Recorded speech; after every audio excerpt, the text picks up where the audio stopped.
যাদের হার্ট দুর্বল তারা দয়া করে আমার এই ভিডিওটা দেখবেন না।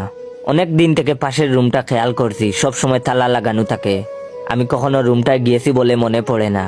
আম্মুকে জিজ্ঞেস করলাম, আম্মু ওই রুমটাতে কি আছে? আম্মু বললেন, তোমার জানার প্রয়োজন নাই, ওই রুমে তোমার যাওয়ার দরকার আছে বলে আমি মনে করছি না। আমি শুকনা মুখ নিয়ে বাইয়ার সামনে দাঁড়ালাম, বললাম, ভাইয়া ওই রুমটাতে কি আছে তুমি জানো কি? ভাইয়া বলল, তোর তাতে কি, যা টাকার তাই আছে, যা ভাগ। আর দাঁড়া, এক গ্লাস পানি এনে দে তো। আমি আচ্ছা বলে রুম থেকে টান পায়ে বের হয়ে গেলাম পানি আনতে। রাত এখন 12টা। ভাইয়া ঘুমিয়ে আছে মরার মতো, দেখলেই বালিশ চাপা দিতে মন চায়। আমার চোখে ঘুম নেই, মাথায় একটা কথা ঘুরপাক খাচ্ছে, যে করেই হোক ওই রুমে যেতেই হবে, দেখতেই হবে কি আছে। বিছানায় ঘন্টা খানেক গড়াগড়ি করে উঠে গেলাম ভাইয়ার পাশ থেকে। নিঃশব্দে গুটি গুটি পায়ে ঘর থেকে বের হয়ে পাশের রুমটার সামনে দাঁড়াতেই ঘড়িতে শুনান দিল এখন রাত 1:30 বাজে। উফ, এই ঘড়িটা 8 ঘন্টার পর পর কি যে শুরু করেছে।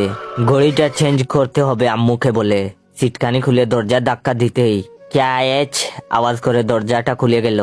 আর তখনই মাথার উপর দিয়ে কিছু একটা উড়ে গেল। খেয়াল করে দেখে বুঝতে পারলাম বাদুড় ছিল এগুলো। এই ঘরে বাদুড় আসলো কিভাবে? আর এত মাকড়সার জাল। কতদিন এই ঘরে কেউ আসে না বুঝতে পারছি না। চারপাশে অন্ধকার, মাঝে মাঝে দূরে দুই একটা কুকুর ডেকে ওঠে। রাতটাকে আরো ভয়ানক করে তুলছে। আমি টর্চ মেরে গুটি গুটি পায়ে মাকড়সার জাল ছিঁড়তে ছিঁড়তে সামনে এগিয়ে যাচ্ছি।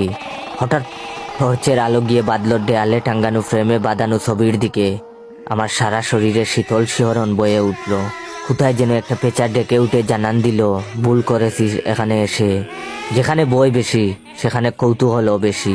আমি ছবিটার দিকে তাকিয়ে আছি, কাপা হাতে টর্চটা মেরে রেখেছি দেয়ালের দিকে। এটা তো আমার ছবি। টর্চটা আস্তে আস্তে নিচের টেবিলের উপর গিয়ে বিঁধল। ধুলোর স্তর জমে আছে টেবিলে, আর স্যাঁতস্যাঁতে গন্ধ। নিস্তব্ধ হয়ে গেলাম। মুখ থেকে একটা শব্দ বের হবার জোর নেই। হাত কাঁপতে শুরু হলো আমার। আমি টর্চটাকে আপ্রাণ চেষ্টা করেছি ধরে রাখার, কিন্তু পারছি না। শুধু মুখ দিয়ে একটা কথাই বের হলো, হায় আল্লাহ, এটা তো আমার পড়ার ঘর। এমন হলো কি করে? বাই দ্য ওয়ে, কিছুদিন পর আমার পরীক্ষা, তাই পড়ার রুমে আসলাম, নয়তো আজকেও আসা হতো না। চাইলে আপনার বন্ধুদেরকেও শেয়ার করে এভাবে বই দেখিয়ে হাসাতে পারেন। ধন্যবাদ।